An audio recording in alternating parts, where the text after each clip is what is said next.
자, 오늘서부터 바울 서신의 네 번째와 다섯 번째인 고린도 전서와 후서를 함께 공부하도록 하겠습니다.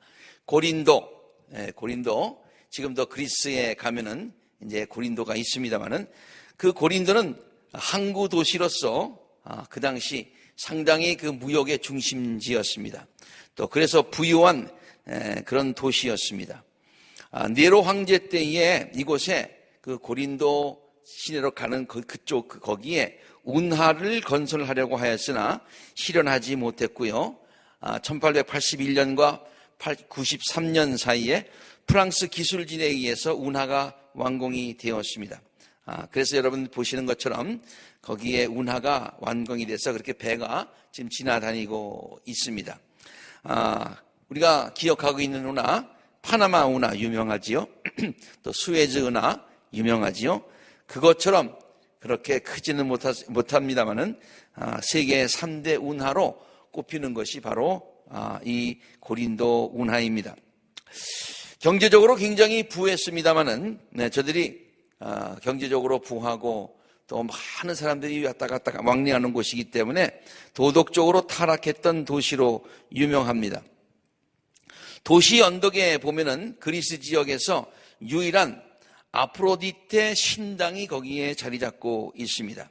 여러분 사진에서 보시는 것처럼 이렇게 그 지금 첫 번째 있는 사진은 그 고린도의 거리가 얼마나 부유했는가를 잘 나타내주고 있는 그런 장면이고요. 마치 그 맨하탄의 그 피프트 스트리트처럼 굉장히 거리가 잘 닦여 있는 것을 볼 수가 있고요. 거기서 저 언덕으로 보면은 거기에 그 신전이 있는데 지금은 다 없고 기둥만 남아 있습니다만은 그 기둥만 보더라도 그 신전의 규모가 얼마나 컸는가를 여러분 짐작하실 수 있으실 겁니다. 그곳에 여제사장들이 여사제라고 그러죠. 여사제들이 1000명가량 있었는데 히에로둘로이, 즉 거룩한 노예들이라고 불리우는 그 사람들은 사제라고 하지만은 실제로는 그런 매움을 일삼는 그러한 그 제사 형식도 상당히 문란했고 거기에 이제 그런 그 매움을 하는 그러한 일들이 있었습니다. 옛날 말에 고린도인들처럼 산다라는 말이 있었다고 그래요. 근데 고린도인처럼 산다는 말은 사치와 부도덕 가운데 사는 것, 그 대표적인 부도덕하게 문란하게 사는 그 대명사처럼 된 것이 바로 고린도라고 하는 그런 도시입니다. 바울이 고린도 교회를 이제 고린도를 방문하고 거기에 교회가 세워지게 된 것은 바울이 2차 전도 여행 때라고 우리가 잘 알고 있습니다. 여러분 2차 전도 여행 때의 그 지도를 보시면 알지만은 이제 데살로니가를 지나서 아데네를 거쳐서 그 다음에 그 고린도까지 가게 됩니다. 그래서 참 이상한 것은 2차 전도 여행 또 고린도에서 돌아왔고 그 다음에 3차 전도 여행 때도 고린도를 통해서 그 다음에 다시 거기가 반환점이 되는 그 전도 여행을 갔다가 거기서 다시 돌아오는 그런 곳이 바로 고린도라고 하는 곳이죠. 2차 전도 여행 때 가보고서 너무 바울이 놀랐어요. 와, 이런 세상도 다 있나라고 아마 바울이 느꼈을 것입니다. 그래서 바울이 이 사람들이 복음을 받아들일까? 이렇게 그냥 세상적으로 그렇게 그냥 흥청망청 문란하게 사는 사람들에게 어떻게 복음이 들어갈까? 이 복음이 들어갈 여지를 찾지 못해서 이제 있는 그 바울에게 주님께서 환상 중에 바울에게 나타나셨어요. 여기에서 많은 영혼을 얻게 될 것이다 라고 하는 하나님의 음성을 듣게 되죠. 그래서 바울이 그 고린도에 18개월이나 그 1년 6개월 동안 머물게 되었다고 사도행전에 기록하고 있습니다. 사도행전에 기록된 내용을 보면 이렇습니다. 그런데 어느 날 밤에 환상 가운데 주님께서 바울에게 말씀하셨어요. 바울이 지금 이거 참 여기서 복음 전하기 참 힘들다라고 느끼는 그때였습니다. 두려워하지 말아라. 잠자코 있지 말고 끊임없이 말하여라. 내가 너와 함께 있을 터이니 아무도 너에게 손을 대서 해하지 못할 것이다. 이 도시에는 나의 백성이 많다 그랬어요. 이 바울의 눈에는 생각하기에는 하나도 없을 것 같은데 하나님께서 이 도시에 나의 백성이 많다, 많이 있게 될 것이다 라고 하는 그런 말씀을 하셨죠. 바울은 그들 가운데서 하나님의 말씀을 가르치면서 그래서 1년 6개월 동안 머물게 되었습니다.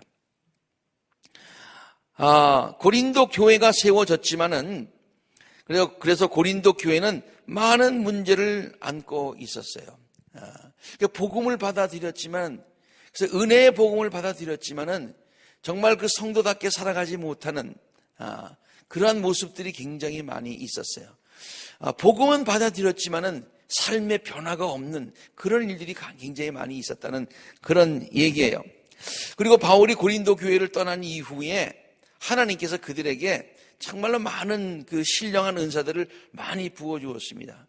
그런데 그것을 교회를 하나 되게 하고 서로가 서로에게 덕을 세우고 이런 데 쓰지 아니하고 자기가 받는 신령한 은혜를 하는 영적인 교만까지 있게 되었어요. 그래서 교회가 분란하게 되고 문제가 굉장히 많이 있었습니다. 그래서 문제 많은 교회의 대명사처럼 고린도 교회가 그렇게 알려져 있죠. 그래서 세상에 교회가 많은데 빌라델피아 교회도 있고 무슨 다 각 성경의 지명 이름을 따서 있는 교회들이 꽤 많이 있는데요.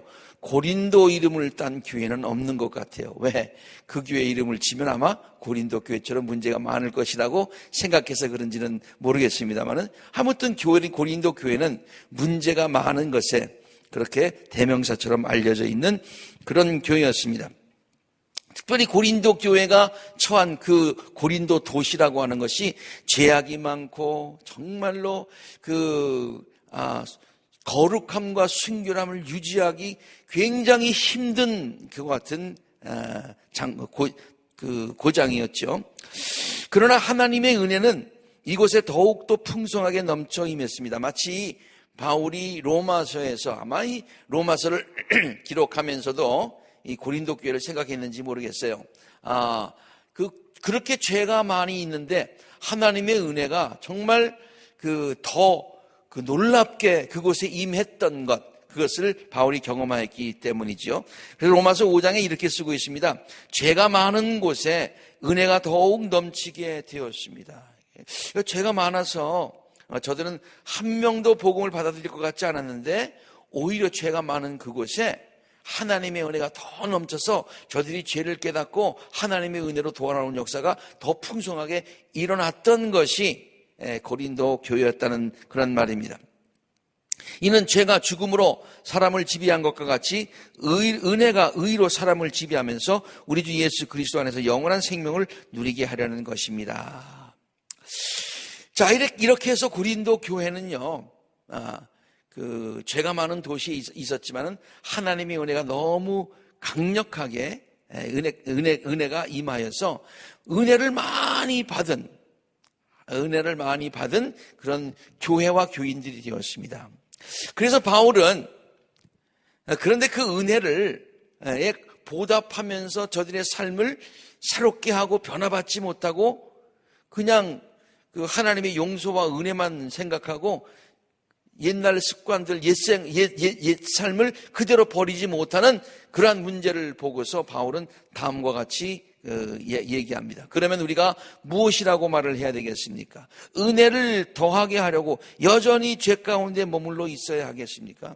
죄가 많은 곳에 하나님의 은혜가 더 있는데 그러면 하나님의 은혜를 더하기 위해서 고린도 지역이 죄가 많은데 회개하지 않고 죄 중에 계속 빠져 있고 더 많은 죄를 져야 되겠느냐? 그럴 수 없습니다. 그랬어요. 그럴 수 없습니다. 우리는 죄에는 죽은 사람인데 어떻게 죄 가운데서 그대로 살 수가 있겠습니까? 그래서 고린도 교회에서 고린도 교인들에게 하나님의 은혜를 받았으면 죄 중에 있지 말고 죄에서 돌이켜서 회개라고 하는 것이 이렇게 완전히 180도 돌아서는 것을 얘기하고 있잖아요. 그래서 완전히 유턴해서 새로운 소망과 목적을 가지고 삶을 살아야 된다라고 바울이 그 고린도 교회에게 얘기하고 있는 것이죠.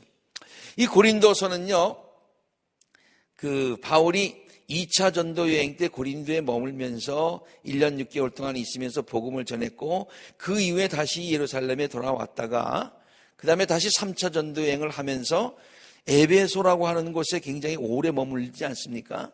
그 에베소에서 머물러 있으면서 거기에서 고린도 교회의 소식을 듣습니다.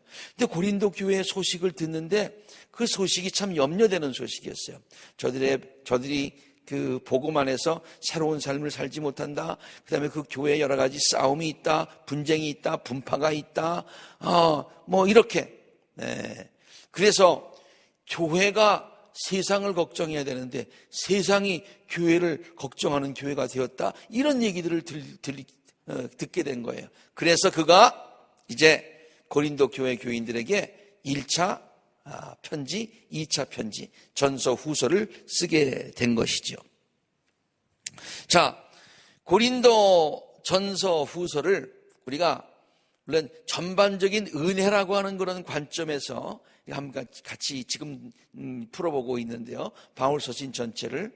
이 고린도서를 쓴 바울 자신도 고린도라고 하는 장소에서 하나님의 놀라운 은혜를 많이 체험했습니다. 바울이 여러분 한번 생각해 보세요. 상상을 한번 해보세요. 고린도라는 도시에 맨 처음에 갔을 때 참 앞길이 막막했을 것 같아요. 내가 여기서 무엇을 할 수 있을까? 그런 생각을 했었을 거예요.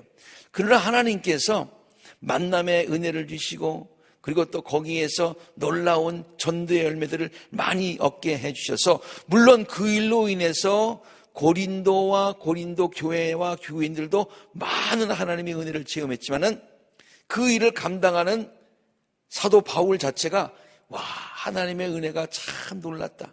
하나님께서 부족한 나를 이렇게 축복하시고 준비시켜 주셔서 나를 이렇게 사용하시는구나 라는 그런 은혜를 굉장히 느꼈던 그런 장소가 바로 고린도 교회라고 하는 것이죠. 고린도 지역이라고 하는 것이죠. 참 맨 처음에 막막했었는데요. 거기에서 하나님께서 동력자들을 만나게 해주십니다. 우리가 그 바울의 그 삶을 쭉 보면은 거기에 바울에게 크게 옆에서 힘이 되었던 사람이 있습니다. 브리스길라와 아굴라죠. 아굴라, 브리스길라라고 하는 그런 부부인데요.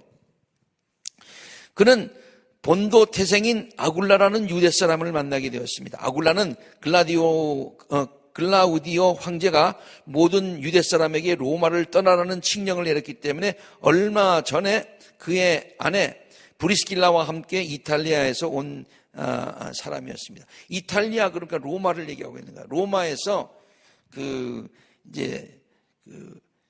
유대 사람들을 갖다가 자꾸만 배척하는 그때에 로마에 있지 못해서 그때 고린도라고 하는 지역에서 그분이 또 장사하는 사람이니까 비즈니스 하는 사람이니까 비즈니스가 가장 왕성하다고 하는 고린도에 와서 지금 정착해 있습니다. 나중에는 복음을 들고 에베소로 가게 됐지요. 그 이후에 바울에게 큰 힘이 되는 그와 같은 부부였습니다. 바로 어디에서 그를 만나느냐? 고린도에서 그를 만나게 된다. 하나님께서 바울을 참 어려운 환경 가운데 두셨지만 혼자 두지 아니하시고 이렇게 만남의 축복을 통해서 큰 힘과 용기를 주시고 은혜를 새롭게 깨닫게 하시더라 그런 얘기예요. 바울은 그들을 찾아갔는데 생업이 서로 같으므로 바울은 그들 집에 묵으면서 함께 일을 하였고요. 그들의 직업은 천막을 만드는 일이었다고 기록하고 있습니다.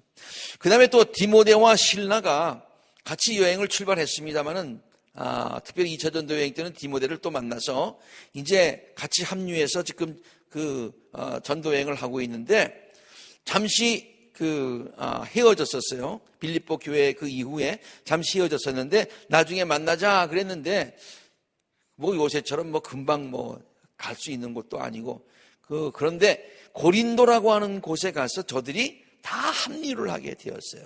얼마나 은혜입니까? 계획대로 잘 되지 않는 일들이 많은데 그 고린도에서 디모데와 또 실라를 만나서 천군만마를 얻은 것과 같아요. 보세요. 아주 굉장히 바울, 브리스길라와 아굴라, 그 다음에 디모데, 실라, 정말 드림팀입니다. 네. 하나님께서 그렇게 정말 그 좋은 그 성교의 그 일꾼들을 만나게 해주셔서 거기에서 자신들도 하나님의 은혜를 체험하고 또 받은 은혜와 복음의 은혜를 많은 사람들에게 전파하게 하셨다. 그런 말씀이죠.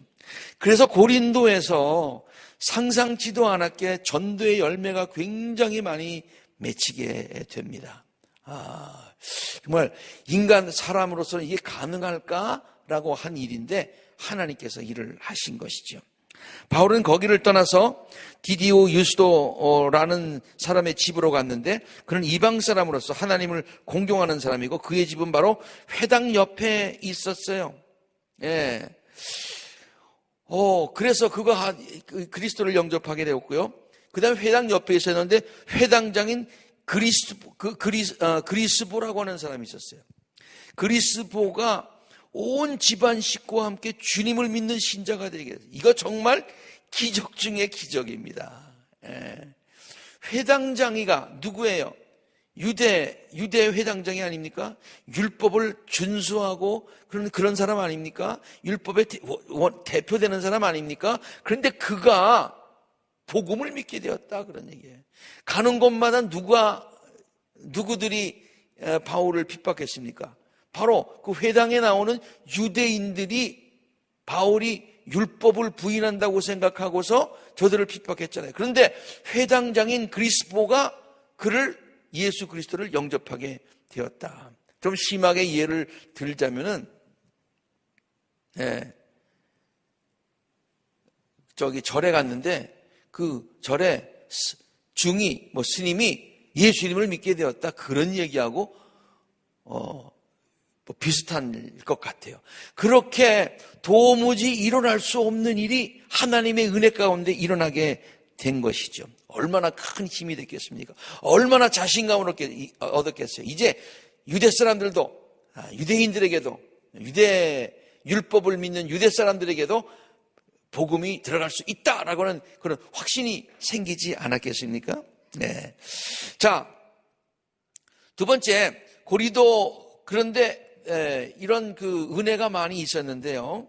바울이 고린도 교회가 문제가 있었다는 얘기를 다음과 같이 듣습니다. 고린도 교인들을 향한 바울의 책망과 권면이 그래서 고린도 그 서에 쭉 나오는데요. 첫 번째는 고린도 교회가 분열이 되었다고 하는 것이죠. 고린도전서 1장 그 서두에 이렇게 기록을 하고 있는데요. 나의 형제 자매 여러분, 나는 여러분 가운데 분쟁이 있다는 것을 들었습니다. 다름이 아니라 여러분이 저마다 말하기를 나는 바울파다, 나는 아볼로파다, 나는 게바파다, 나는 그리스도파다 그렇게 얘기를 했어요. 뭐 다 마찬가지죠. 다 예수 그리스도를 전파하는 사람들 아닙니까? 그런데 바울파, 게바파, 무슨 뭐 그리스도파 이래가지고 분열이 생겼어요. 그래서 서로가 싸우게 되었어요. 하나가 되지 못했어요. 그래서 바울이 생각할 때 정말로 안타까웠어요. 네. 우리 뭐 다른 교단 비판하는 얘기는 절대 아니고요. 미국 사람들이 그렇게 얘기를 한다고 그래요. 한국에 가보니까 예수님하고 그리스도하고 싸우고 있더라고. 분열되어 있더라고. 왜냐하면 한국에 예수교가 있고 예수 그 교파가 있고 그 다음에 또 그리스도파가 있지 않습니까? 그래서 이렇게 됐듯이 게바파, 그리스도파, 바울파, 아볼로파 뭐 이렇게 나뉘어 가지고 서로가 하나 되지 못했어요. 그래서 바울이 이제 이것에 대해서 또 권면하는 말씀이 있습니다. 근데 분열된 원인을 이제 가만 들어보면은요. 고린도서 1장 20절에도 기록을 하고 있습니다만은 사람들이 자기의 지혜를 내세워서 자기들의 생각대로 신앙생활을 했기 때문에 그래요. 자기 나름대로 옳다고 생각하는 대로 신앙생활을 하다 보면은 10사람이 모이면 10파가 되는 거예요. 하나님의 뜻대로 또 교회의 그 질서대로 그 신앙생활을 해야 되는 것인데 자기를 너무 내세우다 보니까 그렇게 된 것이에요. 그래서 바울은 이렇게 얘기합니다. 인간의 지혜라고 하는 것은 사실은 아무것도 아니다는 거예요. 예. 하나님의 지혜가 중요하지 인간의 지혜가 중요한 것은 아니다. 인간이 아무리 지혜롭다고 해도 하나님의 미련함에도 못 미친다, 그런 얘기지요. 그러니까 우리는 우리의 생각을 접고서 신앙생활을 해야 된다고 이렇게 권면하고 있습니다. 지혜 있는 사람이 어디에 있습니까? 학자가 어디에 있습니까? 이 세상의 변론가가 어디에 있습니까? 하나님께서는 이 세상의 지혜를 어리석게 하신 것이 아닙니까? 이 세상이 그 지혜로 하나님을 알지 못합니다. 우리 인간의 지혜라는 것 아무것도 아닙니다. 하나님의 지혜 안에서 모든 것들이 된 것이기 때문에 인간의 지혜를 앞세워서 자기 멋대로 신앙생활 하지 말라. 예. 그리고 겸손한 마음으로 하나님 앞에 모든 사람이 한 형제 자매됨을 인정하고 서로 화목해야 된다라고 가르치고 있어요. 인간의 지혜에 대해서 또 이렇게 계속해서 얘기하고 있습니다. 하나님께서는 지혜 있는 자들을 부끄럽게 하시려고 세상의 어리석은 것들을 택하셨고요. 강한 자를 부끄럽게 하시려고 세상의 약한 것들을 택했어요.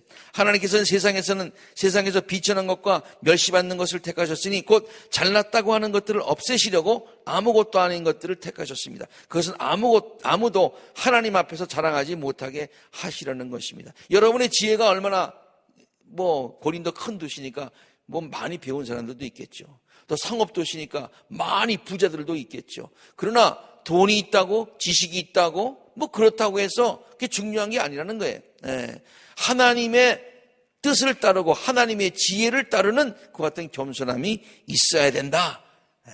그래서 나의 생각을 조금 접고서 서로가 서로를 존중하며 하나됨이 더 중요하다라고 가르치고 있는 것입니다. 아직도 육신에 속한 생각을 하면서 신앙생활하는 미성숙한 상태에 있음을 바울이 보고 있습니다. 아직도 지금 그 복음을 받아들였으면서도 아직도 육신적인 생각, 아직도 세상에 속해 있어요. 한 발은 지금 영의 세계에, 믿음의 세계에 들여놨지만은 복음을 믿었지만 아직도 한 발은 세상에서 뛰지 못하는 그런 상태에 있었다는 그런 얘기입니다. 그래서 사도 바울은 고린도전서 3장 3절과 4절에서 이렇게 얘기하고 있습니다. 여러분은 아직도 육에 속한 사람입니다. 참 안타깝게도 아직도 육에 속해 있습니다. 여러분 가운데 시기와 싸움이 있으니 여러분은 육에 속한 사람입니다. 영에 속한 사람은 그럴 수 없습니다. 싸우면서 영을 위해서 싸운다? 그런 말 없습니다. 육에 속해 있기 때문에 싸움이 있는 것입니다. 인간의 방식대로 살고 있는 것이 아닙니까? 어떤 사람은 나는 바울파다, 어떤 사람은 아볼로파다 한다면 여러분이 육에 속한 사람이 아니고 무엇이겠습니까? 라고 하면서 우리들이 복음 안에서 영에 속해야 된다고 하는 것을 강조하고 있습니다. 고린도 교회가 서로 분열했던 또 하나의 이유는요, 서로가 서로를 다스리고 싶어 하는 거예요. 자기가 앞서고 싶어 하는 거예요. 고린도서 4장 8절에 있는 밑줄 친 것만 제가 보겠습니다. 여러분은 우리를 제쳐놓고 왕이라도 된 듯이 서로를 다스리려고 하고 있습니다. 정말 여러분이 진정한 왕이 되었으면 좋겠습니다. 네? 정말로 하나님의 백성으로서, 제사장으로서, 그런 신분으로서 좀 자신있게 살기를 원하는데 엉뚱한데 왕이 되려고 하고 엉뚱한데 우두머리가 되려고 하는 그와 같은 어리석음을 지금 질타하고 있는 것이죠. 그 다음에 4장 20절에 네 번째로 고린도 교회가 가지고 있었던 문제를 이렇게 지적해요. 능력은 없으면서 서로 말만 무성하게 한다고 했어요. 말만 하는 거예요. 근데 실제로는 하나도 행하지 않아요. 말만 하고 하나로 실천하지 않아요. 그래서 고린도서 4장 20절 다 함께 같이 읽어볼까요? 시작. 하나님의 나라는 말에 있지 않고 능력에 있는 것입니다 라고 가르쳐주고 있는 것입니다. 그 다음에 사랑이 없는 영적 교만한 것들로 가득 차 있었어요. 영적 교만.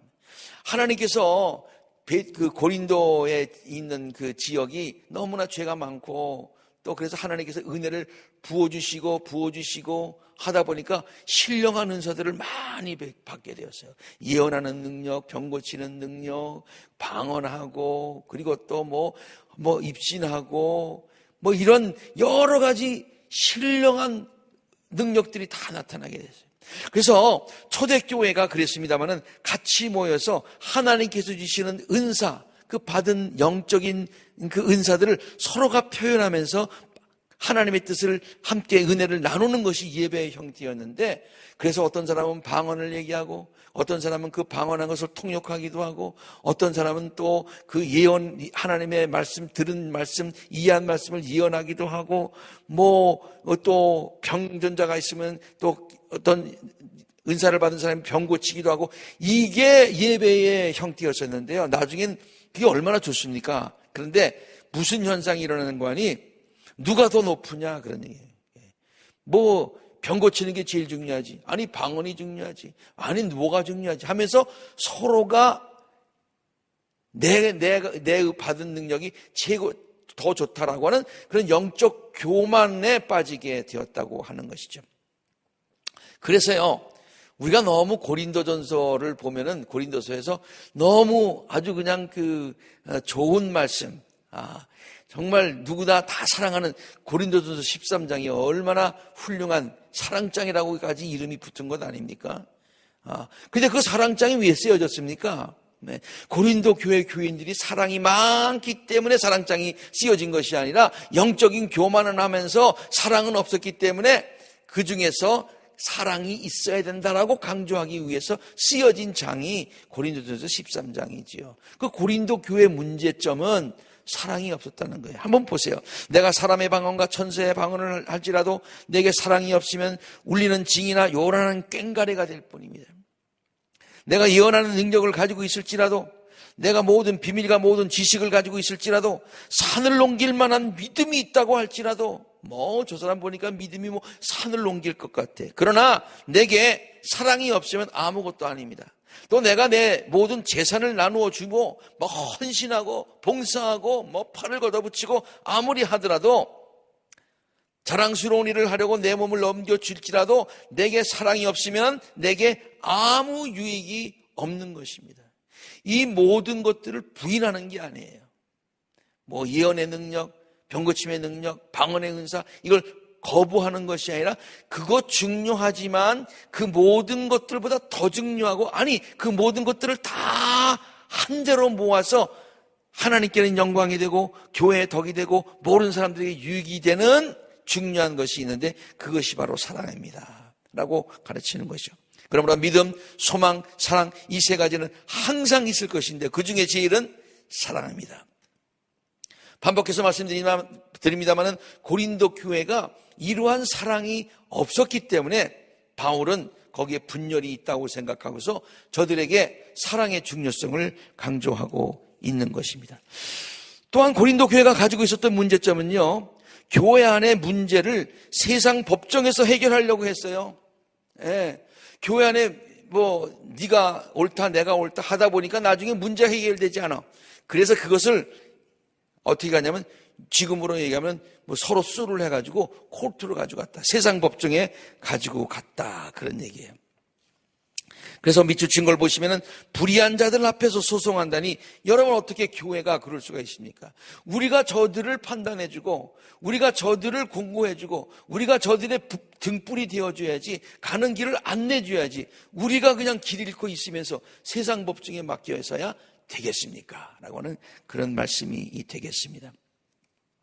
마지막으로 고린도 교회가 처한 큰 문제가 있었어요. 그 도시 전체가 정말 그 죄가 많고 특별히 음란의 죄가 많이 있었기 때문에 그 음란의 죄를 그들이 복음 믿기 전까지는, 예수님 믿기 전까지는 그들도 그런 죄들을 졌던 사람인데 아직까지도 그런 죄에서 떠나지 못한 경우도 있고, 아니면 지금도 세상적인 문화가 교회를 점점 들어와갔다, 그런 얘기예요. 여러분, 교회의 문화가 세상을 향해서 흘러나가야 되죠. 근데 세상의 그릇된 문화가 교회를 향해서 들어오면 안 되죠. 세상을 변화시키는 영향력 있는 교회가 되어야지, 그것이 반대로 세상에 영향을 받는 그와 같은 힘없는 교회가 되게 되었다. 그래서 바울은 복음의 능력을 가진, 순수성을 가진 세상에 대해서 자신 있게 빛과 소금의 역할, 등대의 역할을 감당할 수 있는 예언자적인 사명을 감당할 수 있는 교회가 되어야 된다라고 하는 것을 바울이 고린도 교회에게 얘기하고 있는 것입니다. 특별히 음행에 관한 책망입니다. 여러분 가운데 음행이 있다는 소문이 들립니다 라는 얘기를 했고요. 그리고 또 불의한 자가 하나님의 나라를 상속받지 못하는 것입니다. 여러분, 하나님의 은혜가 넘친다고 해서, 하나님이 모든 것을 용서하신다고 해서 여러분 착각하지 마십시오. 그렇게 착각하지 마십시오. 음란한 자나 우상을 숭배하는 자나 간음하는 자나 남창노를 하는 자나 동성연애를 하는 남자나 도둑질을 하는 자나 탐욕을 부리는 자나 술 취한 자나 남을 중상하는 자나 남의 것을 약탈하는 자들은 하나님의 나라를 상속받지 못합니다. 여러분 가운데 이런 사람들이 더러 있다고 들었습니다. 몸은 그런데 음행을 위해서 있는 것이 아니라 주님을 위해서 있는 것 아닙니까? 주님은 몸을 위해서 계신, 우리는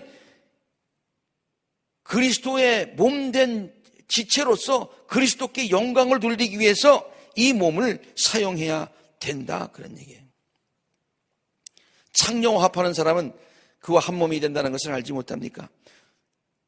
두 사람이 한 몸이 될 것이다 라는 말씀이 있습니다. 주님과 합한 사람은 그와 한 영이 됩니다. 음행을 그러므로 피하십시오. 사람이 짓는 다른 모든 죄는 자기 몸 밖에 있지만 음행하는 사람은 자기 몸에다가 죄를 짓는 것입니다. 여러분의 몸은 성령의 전입니다. 여러분은 하나님으로부터 성령을 받아서 여러분 안에 모시고 있습니다. 여러분은 여러분이 스스로의 것이 아니라는 것을 알지 못합니까? 하나님께서 값을 치르고 여러분을 사셨습니다. 하나님의 것입니다. 그러니 여러분의 몸으로 하나님께 영광을 돌리십시오. 여러분은 여러분이 하나님의 성전이요, 하나님의 성령이 여러분 가운데 계시다는 것을 모르고 계십니까? 누구든지 하나님의 성전을 파괴하면 하나님께로부터 그 사람을 멸할 것입니다. 하나님의 성전은 거룩합니다. 여러분은 하나님의 성전입니다. 정말 파워풀한 그와 같은 메시지입니다. 고린도 교회 교인들을 위해서, 성도들을 위해서 여러분은 하나님의 성전입니다. 여러분은 몸은 여러분의 것이 아닙니다. 주님께서 피로 값주시고 사셨습니다. 그러므로 여러분의 몸을 음란한데 죄를 짓는 데 쓰지 말고 하나님의 영광을 위해서 사용해야 됩니다.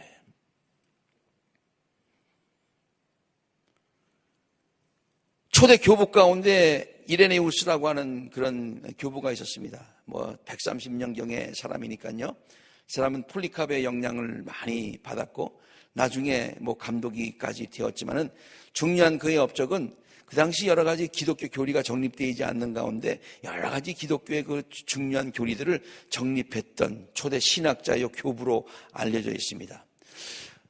이렇게 그 지적으로만 공헌을 했을 뿐만 아니라 많은 사람들의 사랑과 존경을 받았어요. 그런데 그에게 있는 유명한 일화가 있습니다. 그의 아버지도 크리스찬이었었는데, 물론 폴리카백에 그가 영향을 받았지만은 집에서 가정교육이 더 중요하지 않습니까? 근데 그 아버지는요, 이레니우스가 어렸을 때에 꼭 그 침실에 들어와서 잘 때 가슴에다 손을 얹고서 기도를 해줬다는 거예요.